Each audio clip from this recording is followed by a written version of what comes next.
마태복음 24장 29절에서 35절 이미와 아직이라는 제목을 가지고 하나님의 말씀 보도록 하겠습니다. 우리 한 절씩 교독하겠습니다.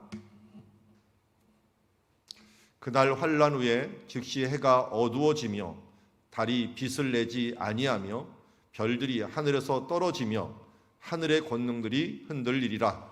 그때 인자의 징조가 하늘에서 보이겠고 그때 땅의 모든 족속들이 통곡하며 그들이 인자가 구름을 타고 능력과 큰 영광으로 오는 것을 보리라. 그가 큰 나팔 소리와 함께 천사들을 보내리니 그들이 그의 택하신 자들을 하늘 이 끝에서 저 끝까지 사방에서 모으리라. 모아가 나음의 비유를 배우라. 그 가지가 연하해지고 잎사귀를 내면 여름이 가까운 줄을 아나니 이와 같이 너희도 이 모든 일을 보거든 인자가 가까이 곧 문 앞에 이른 줄 알라. 내가 진실로 너에게 말하노니 이 세대가 지나가기 전에 이 일이 다 일어나리라. 천지는 없어질지언정 내 말은 없어지지 아니하리라. 아멘. 이미 말씀드렸듯이 24장은 정말 우리의 말세를 이야기합니다. 마지막 때를 이야기합니다. 그러나 동시에 이미 이루어진 예수님 시대를 의미하기도 합니다. 그 이야기가 겹쳐서 보일 때, 저 먼 산을 바라볼 때 겹쳐서 보이듯이 많은 부분들이 이미 일어난 일들과 아직 일어나지 않은 일들이 겹쳐 있는 모습을 보게 됩니다. 그뿐만 아니라 우리의 삶들, 우리의 신앙들 가운데서도 믿음이다라고 하는 것은 바라는 것들의 실상이다라고 얘기했습니다. 천국이 오늘 이미 우리 가운데 이루어졌습니다. 우리는 합격 증서를 미리 받은 사람과 같습니다. 대학을 들어가기 전에, 어디 직장을 들어가기 전에 합격이라는 증서를 받고 기다리는 사람들입니다. 때로는 어떤 직종은 합격은 대놓고서 1년, 2년 기다리는 일들도 있습니다. 최근에 학교 선생님들이 발령을 못 받고 합격만 받은 상태에서 있는 사람들이 곧잘 이런 일들에 부합하는 일들이라고 할 수가 있습니다. 그만큼 우리 믿는 사람들은 하나님 시간에 볼 때에는 정말 이미 얻은 것들에 대한 것들을 바라보면서 지금 대기하고 있는 사람들이라고 할 수 있습니다. 문제는 이미 얻은 구원이지만 하나님께서 기회를 주셔서 이 시간 동안 천국에서 일할 수 있는 또 더 큰 일, 더 보람된 일을 할 수 있도록 우리에게 기회를 주신 시간들입니다. 바로 일하기에는 아무래도 우리가 부족하게 요새 말하는 인턴 과정과 같은 그 과정을 우리가 지금 겪는 중에 거치는 중에 있다라고 할 수가 있죠. 자, 오늘 29절 말씀에 보면은 이스라엘 사람들이 많이 쓰는 표현이 나옵니다. 그날 환란 후에 즉시 해가 어두워지며 달이 빛을 내지 아니하며 별들이 하늘에서 떨어지며 하늘의 권능들이 흔들리리라. 29절 말씀은 마지막 때를 의미하기도 하지만 이사야서, 에스겔서, 요엘서, 사도행전, 아모스서, 스바냐서 이런 데서 여호와의 날이라고 하는 하나님께서 심판하시는 날이 올 때, 그것은 그 당시에 이르는 바벨론이 올 때도 되고요, 또 예수님이 오실 때, 성령님이 오실 때, 이런 때도 이런 부분들을 표현한 것을 보게 됩니다. 우리가 잘 알듯이 사도행전 2장 20절에 이 비슷한 표현이 있습니다. 사도 베드로가 바로 이렇게 얘기합니다. 주의 크고 영화로운 날이 이르기 전에 해가 변하여 어두워지고 달이 변하여 피가 되리라. 누구든지 주의 이름을 부르는 자는 구원을 얻으리라. 성령이 임하시는 날이 바로 이런 날이었다라고 이야기하고 있고요. 이 부분들은 어디에서 인용을 한 거냐면 요엘서 2장 10절에서 그 앞에 땅이 진동하며 하늘이 떨며 해와 달이 캄캄하여 별들이 빛을 거두는도다 하면서 요엘이 어떻게 보면은 바벨론이 쳐들어와 갖고 예루살렘이 멸망할 것에 대한 부분들을 이야기할 때도 이런 표현을 쓰게 됩니다. 그래서 우리는 이 29절에 있는 이 표현은 여호와의 날, 하나님께서 심판하실 날, 이럴 때 쓰는 표현이라고 할 수가 있습니다. 이 표현은 이미 이루어졌고 아직 안 이루어진 일들입니다. 그러니까 바벨론에 의해서 멸망할 때도 사용이 되었고 예수님이 오실 때 또 성령님이 오실 때 이런 표현들을 다 사용을 했습니다. 그리고 앞으로 예수님께서 다시 오실 날 이런 때에도 이런 일들이 함께 일어날 것이다 하면서 그야말로 심판의 날의 표현들을 이렇게 쓰는 것을 보게 됩니다. 그때 특별히 30절에 보면은 또 다른 표현들을 쓰고 있습니다. 그때 인자의 징조가 하늘에서 보이고 그때 땅이 모든 족속들이 통곡하며 그들이 인자가 구름을 타고 능력과 큰 영광으로 오는 것을 보리라 라고 말씀합니다. 다니엘서 7장 13절에 보면 이런 말씀이 있습니다. 다니엘서 7장 13절에 보면 내가 또 밤 환상 중에 보니 인자 같은 이가 하늘 구름을 타고 와서 옛적부터 항상 계신 이에게 나아가 그 앞으로 인도되니 그에게 권세와 영광과 나라를 주고 모든 백성과 나라들과 다른 언어들을 말하는 모든 자들이 그를 섬기게 하였으며 그의 권세는 소멸되지 아니할 권세요 그의 나라는 멸망하지 아니할 것이라. 자, 이 말씀하고 지금 이 30절하고는 좀 틀리지만 다니엘서 7장 13절과 14절에 나오는 말씀은 예수님의 승천, 제가 이 그림으로 해놓은 승천 이야기를 이야기하고 있습니다. 구름을 타고 옛적부터 계신 이에게 올라갑니다. 그러면서 예수님께서 마태복음 마지막에 무엇이라고 말씀했냐면 하늘과 땅의 모든 권세를 내게 주셨으니 라고 하는 표현을 쓰십니다. 이제는 예수님께서 하늘에 오르셔서 보좌 우편에 앉아서 하나님 아버지의 권세를 위임받아 하늘과 땅에 있는 모든 것을 다스리는 이가 되셨다라고 말씀합니다. 그렇게 올리우심을 간 그가 천사가 나타나서 뭐라고 했습니까? 너희가 본 그대로 이렇게 올리우심을 본 그대로 다시 오실 것이다. 어떻게 올라가셨죠? 구름 타고 올라가셨어요. 오실 때는 어떻게 오시겠죠? 그러면 구름 타고 오실 것입니다. 그러니까 여기 30절에 예수님께서 이야기하시는 것입니다. 인자가 구름을 타고 능력과 큰 영광으로 오는 것을 보리라 라고 말씀합니다.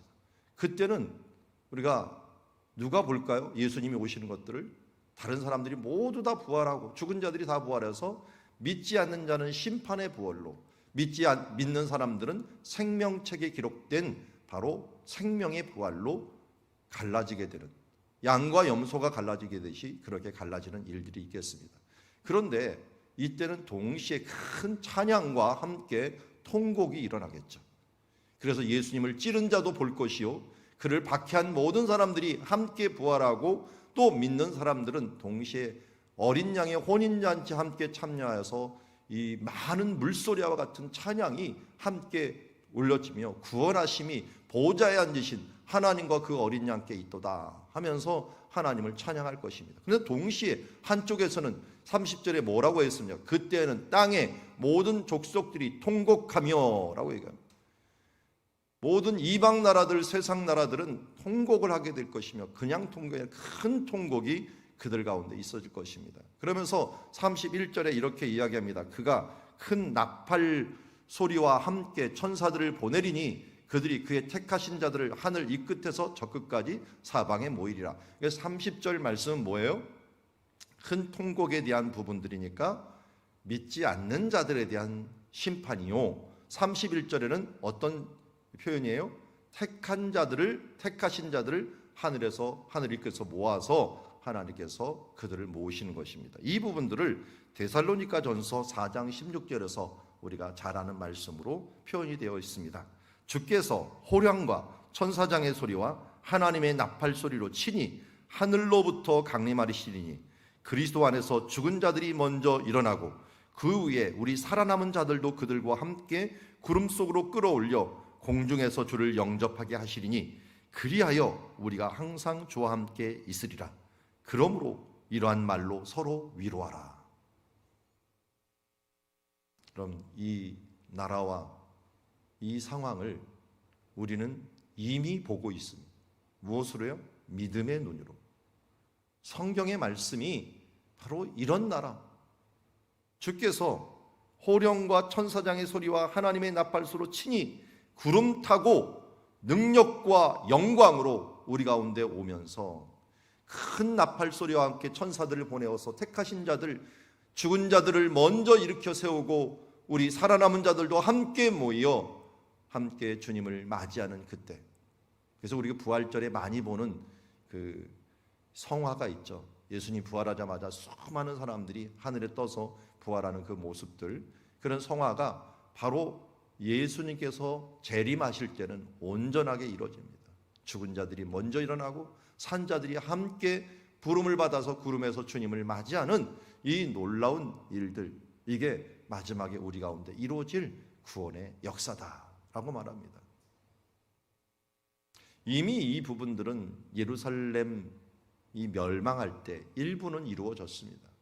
믿는 사람들은 예수님의 말씀을 듣고 산 위로 피하거나, 믿는 사람들은 예수님의 말씀을 듣고 내가 성령이 너에게 임하시면 너희가 권능을 받고 어떻게 하라 했습니까? 예루살렘에 머물지 말고 예루살렘뿐만 아니라 유대와 사마리아와 땅끝까지 이르러 내 증인이 되리라. 이 말씀을 순종하고 예루살렘에 떠나서 사방으로 퍼졌던 사람들은 구원을 받을 뿐만 아니라 구원의 그 역사를 이루고 하나님의 상급을 받는 일들로 파송이 되었습니다. 그러나 그 안에 그냥 머물러 있었던 사람들은 어떻게 보면 심판을 자초하는 길을 가져왔던, 이런 사람들은 하나님의 택하신 자도 아니요 택하신 대로 명령을 지키는 자도 아니다라는 것을 우리는 알 수가 있습니다. 그래서 역사는 반복되고 있고 메아리처럼 자꾸만 울림으로 우리 가운데 계속되고 있습니다. 예수님이 말씀하신 그 말씀이 사도들에게도 이루어지고 우리의 역사 중에서 이루어지고 지금도 계속 반복해서 이루어지고 있습니다. 이것을 일직선적인 역사관으로 생각하는 사람들이 있어요. 이 사람들을 우리는 세대주의라고 이야기합니다. 이 세상에서 기독교라고 해야 되나요? 제일 센 세대주의가 안식일교회입니다. 그래서 제7일 안식일교회라고 안 하고 제7일 뭐라고 합니까? 예수 재림 안식일교회 이렇게 얘기합니다. 그래서 그들은 어떤 시간을 갖고 있냐면 예수님 때부터 재림 때까지를 일직선으로 봐요. 그래서 맨 처음에는 해가 예를 들어서 해가 어두워지는 일이 일어나고, 그 다음은 달이 빛을 잊지 아니하고, 그 다음 별이 하늘에서 떨어지는 일들이 있고, 그 다음에 하늘의 권능이 흔들리는 날이 있고 하면서 이게 역사적으로 이렇게 일어났으니 앞으로도 이런 일이 이렇게 일직선적으로 보는 사람들이 있는데, 이렇게 보면은 지금도 이 성경을 꿰맞추느라고 굉장히 힘들어요. 2000년 동안 그 성경을 꿰맞추고 있는 그런 일들을 보고 있습니다. 그러나 성경을 잘 보면 메아리처럼 계속적으로 이런 스프링처럼 반복되는, 왜? 한 해의 명절이 계속 반복듯이 하나님의 나라가 계속 출애굽에, 그러니까 어떻게 보면은 창세기, 출애굽기, 레위기, 민수기, 신명기가 이 헌법과 같은 말씀이거든요. 이 울림이 어떻게 보면은 여호수아에서도, 사사기에서도, 사무엘상에서도, 그리고 계속적으로 열왕기상에서도 계속 울림이 되다가 예수님 때 완성이 되는 거죠. 완성이 된다고 해서 이게 딱 끝나는 게 아니라 예수님이 완성된 말씀이 또 울림이 되어서 계속적으로 반복하면서 우리에게 오고 있고, 마지막 때는 분명히 끝은 있습니다. 끝은 있지만 일직선장이 아니라 이렇게 울림이 계속되면서 메아리가 되면서 마지막에는 더 메아리가 세지면서 하나님 안에서 이 온전히 성취될 날이 온다라고 하는 것이 성경의 큰 역사관이라고 할 수가 있습니다. 오늘 이 말씀도 우리가 이런 부분들이 지속적으로 지금도 반복이 됩니다. 믿는 사람들의 모임인 이 교회가 어떻게 보면 1차적인 뭡니까? 예수님께서 모인 천사들이 모아갖고 함께 모이는 하나님의 공동체가 될 것이며, 지금도 믿지 않고 멸망하고 죽어가는 사람들은 어떻게 보면 이 땅에 있는 가운데 큰 통곡 가운데 죽어가는 사람들이라고 할 수가 있습니다. 현재와 그러나 이미 일어난 마지막이 있다는 사실들은 우리는 잊지 말고 항상 주님 안에서 깨우고, 오늘 우리 이 자신이 어떻게 될지 모른다. 요새 아스트라제네카 백신 맞은 사람이 죽었다. 어제도 보니까 혈전으로 죽었다. 제가 심근경색일 때 혈전 때문에 일어났거든요. 그러니까 당장 사모가 아스트라제네카 맞지 말라고 했는데, 보니까 통계를 보니까 100만 분의 2명 이 정도더라고요. 제가 100만 분의 100만 명 중에서 2명에 해당할 수도 있겠구나. 그렇지만 여러분 100만 분의 2명으로 걸리는 것보다 어떻게 보면은 지금 코로나19로 100만 분의 2로 걸려갖고 죽을 확률이 더 높습니다. 그러니까 맞는 것이 안 맞는 것보다는 훨씬 좋기 때문에 우리는 맞는 것이죠. 그런데 주님께서 우리의 생명을 주관하시기에 우리는 이 부분들에 대해서 그렇게 두려워할 일들이 없습니다. 우리가 죽어도 하나님께 영광이요, 살아도 하나님의 영광이요. 이 땅에 두는 이유는 바로 우리에게 기회를 주시는 거잖아요. 하나님께 주의 기회를 주시는 건 최선을 다하고 하루하루 나아갈 뿐입니다. 그때가 나팔 불며 갑자기 우리를 불러들일 때가 죽음의 때일 수도 있고요, 마지막 때까지 갈 수도 있고요. 그리고 통곡하며 죽어가는 사람들이 언제 죽을지 모르는 상황들에 있다는 것을 우리는 항상 깨닫고, 우리 선교지 보고에서 들었잖아요.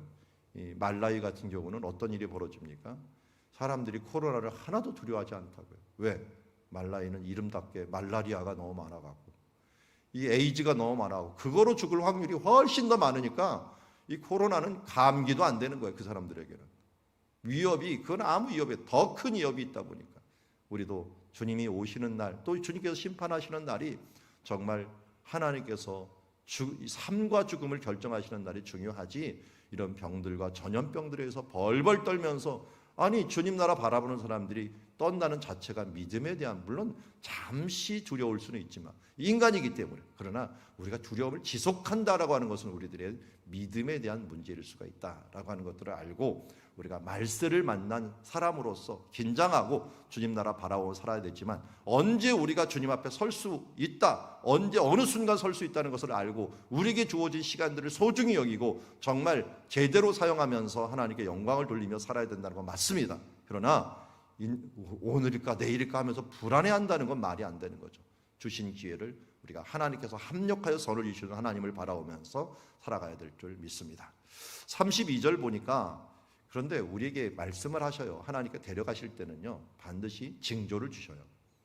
우리가 데려갈 때도 그렇고 병이 들 때도 그렇고 하나님께서 지금 심판하기 전에도 그렇고 이런 징조를 주신다는 거예요. 어떻게 보면 무화과 나무 비유를 배우라.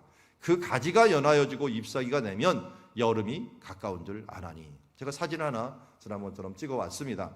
야, 이제 무화과 나무 잎사귀가 나죠? 잎사귀가 나는 거기에 오른쪽에 딱 있는 것이 또 열매가 열려요. 이른 무화과가 있죠. 그러니까 열매와 잎사귀가 같이 나는데, 그것이 딱 일어나면 이제 여름이 오는구나 하는 것을, 이때만 해도 막 더워져요. 한 낮에는 20도, 25도 막 돼갖고 되는 그런 시기가 오는데, 이제 여름이 오는구나 하는 것을 알게 됩니다. 이걸 뭘 말씀하시려고 합니까? 33절에 보니까 너희도 이 모든 일을 보거든 인자가 가까이 곧 문 앞에 이른 줄을 알라.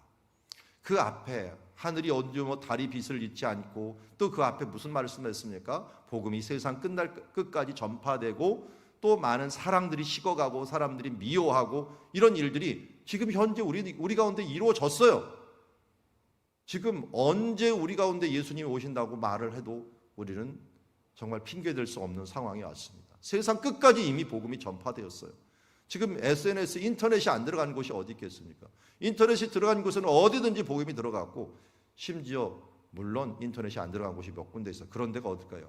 이 밀림 지역, 또 이 어떻게 보면은 언어가 다른 지역, 그런 곳을 위해서 지금도 이제 2030년까지 모든 언어로 성경을 번역을 마치겠다 해갖고 성경 번역 선교에서 2030의 계획을 가지고 지금 계속적으로 진행하고 있고, 얼마 안 남았습니다. 지금 9년만 있으면 계획대로 아마 모든 나라의 성경이 완성되고, 우리 임성교사님 같은 경우도 지금 한 족속에 그들이 말로 성경이 없는 곳에 성경을 만들어서 하나님의 복음을 정확하게 알려주고 성문법으로 그렇게 주려고 노력하는 것들도 바로 이런 징조를 이루기 위한 것이라고 할 수가 있습니다. 그래서 이러한 징조, 이러한 모습들, 이런 모습들이 모든 일이 보거든 인자가 가까이 곧 문 앞에 이른 줄을 알라라고 말씀하고 있습니다.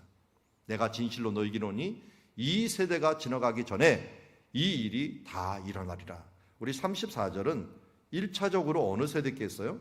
예수님 시대겠죠. 예수님 시대 때 예루살렘 멸망이 있었어요.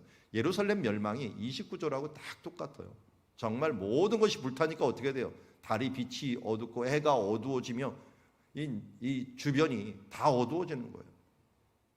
그리고 그야말로 그들에게 징조처럼 모든 심판이 임하고 그때 100만 가까이가 희생이 되었다. 이런 말들이 기록이 있을 정도로 그 안에 있는 사람 굶어 죽고 밖에 있는 사람 전쟁에 죽고 하면서 수많은 사람들이 예루살렘에서 죽고 나머지 사람들은 다 로마로 끌려갔고 우리가 잘 아는 콜로세움이라고 하는 연극장이요, 그 원형극장을 짓는데 유대인들이 쓰임을 받다가 거기다가 일부는 살아남은 사람들은 나중에 그 비밀을 유지한다고 해갖고 콜로세움 다 만든 유대인들은 다 사형 선고를 해갖고 죽인 일들도 있습니다.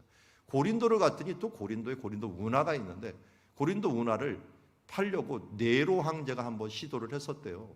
그때 누구를 데려왔냐? 유대인들의 이 포로 잡힌 사람들을 데려와서 그걸 시도했다는 이런 말들이 있을 정도로 이곳저곳의 유대인들이 이 주후 70년에 멸망한 뒤에 잡혀가서 정말 큰 고통을 받았던 때가 있습니다. 이 부분들이 이미 예수님께서 예정하고 이 부분들을 알려주었고 이것들은 또 사이클처럼 메아리처럼 우리에게도 동일하게 이루어진다는 것을 우리가 잊지 말았으면 좋겠습니다. 이 말씀은 예수님 시대 때 이루어졌지만 우리 시대 때도 분명히 이루어질 것입니다. 또 한 번의 사이클이 돌면서 한 번 우리 가운데 우리도 뭐합니까? 우리 어르신들은 50년 이전에 태어나신 분들 어떻게 합니까? 6.25 같은 것이 바로 이런 또 사이클이겠죠. 6.25고 지금 우리 세대에도 또 언제 무엇이 일어날지 모르는 항상 긴장 가운데서 하나님의 심판 앞에 놓여져 있다는 사실들을 잊지 말아야 될 것입니다. 그러기에 오늘 하나님의 말씀을 항상 기억하면서 주님 안에서 깨어 근신하여 살아가는 사람들, 그래서 예수님이 24장에서 제일 많이 말한 단어가 뭡니까? 미혹이라는 단어예요. 미혹받지 말라, 미혹하리라. 그리고 또 뭐랍니까? 미혹받지 말라는 말을 다른 말로 하고 믿지 말라 이런 말을 할 정도로 이 세상이 오면 정말 혼탁해지고 무엇이 정의인지 무엇이 사랑인지 어떻게 하나님의 길을 가야 되는지 선과 악을 분별하기가 너무 힘든 모습으로 살아갈 때가 많이 있습니다. 우리 자녀를 키울 때도 그렇고 신앙생활할 때도 그렇고 선악을 분별하지 못하게 할 때가 너무 많습니다. 저같이 성경을 조금 안다고 하고 성경의 뜻을 이렇게 해석을 하지만 실제로 딱 닥쳐보면은 그게 어떻게 해야 될지 모를 때가 굉장히 많을 때가 있습니다. 그럴 때일수록 어떻게 더 붙잡아야 돼요? 주님을 붙잡아야 돼요. 왜? 미혹받기 쉬워요. 목회자들도 신학을 다 하고 난 다음에 이단위로 이 신천지로 가는 사람들, 미혹을 받아 가는 사람들이 얼마나 많은지 모릅니다. 그러다 보니까 우리가 항상 깨어 있어 주님의 은혜 가운데 우리가 말씀에 붙들지 않으면 미혹당하는 자가 되고 또 이렇게 멸망의 순간이 왔는데도 불구하고 개구리들을 실험했다고 해서 이 물에다가 넣어놓고 아주 천천히 이 개구리들을 물의 온도를 올리면 개구리가 어떻게 해요? 그냥 거기서 삶아서 죽는다고 합니다. 왜냐하면 뜨거우면 나와야 되는데 너무 천천히 진행이 돼 버리니까 그걸 못 느낀다고 합니다. 우리도 마찬가지입니다. 이 세상에 점점 악하게 되고 있는데 나도 모르는 사이에 이곳에서 죽어가는 자들이 되지 않기 위해서는 항상 하나님께, 그래서 예수님께서는 또 하나님께서 무슨 장치를 마련했어요? 일주일에 한 번 함께 모여서 점검하라는 거예요. 너의 모습과 영적인 부분들 예배하면서 점검하고 너의 모습들이 세상에 또 오염되지 않았는가 하는 것들을 보고 또 매일 아침 말씀을 보면서 우리가 깨어 있어야 함을 우리에게 말씀하고 있습니다. 오늘 말씀을 또 정리를 합니다. 천지는 없어질지언정 내 말은 없어지지 아니하리라. 이 말씀은 이미 예수님께서 마태복음 5장 18절에 뭐라고 했습니까? 율법의 말씀을 이야기할 때 천지가 없어지기 전에는 율법의 1.1획도 결코 없어지지 아니하리라. 율법의 완성이 누구십니까? 말씀으로 오신 분이 누구십니까? 예수님이십니다. 결국은 율법의 완성되신 예수님이 하신 말씀은 더욱더 천지는 없어질지언정 예수님의 말씀은 없어지지 아니할 것입니다. 오늘 이 말씀을 다시 한번 깨닫고 우리도 주님께서 말씀합니다. 미혹되지 않도록 주의하라. 깨어 있으라. 정말 너희들이 이 미혹의 시대에서 선악을 분별하기 위해서 솔로몬처럼 기도해라. 듣는 마음을 내게 주사 선악을 분별하게 하여 주시옵소서 하는 마음으로 기도하며 나아가는 오늘 우리가 되기를 주의 이름으로 축원합니다. 자, 말씀을 정리합니다. 새 질서가 오게 될 것입니다. 마지막 때 새 질서가 오게 될 것입니다. 이때 오기 전에 많은 징조를 예수님께서 말씀하셨고, 이것은 사이클처럼 계속적으로 반복되고 있는 중에 있다라는 것을 우리에게 말씀하고, 예수님의 영원한 말씀, 오늘도 우리가 깨어서 하나님 예수님께서 우리에게 징조로 주시고 우리에게 경고로 주신 말씀 다시 한번 마음에 새기고 깨어 있어 주님의 나라를 예비하는 주의 자녀들 모두 되기를 주의 이름으로 축원합니다.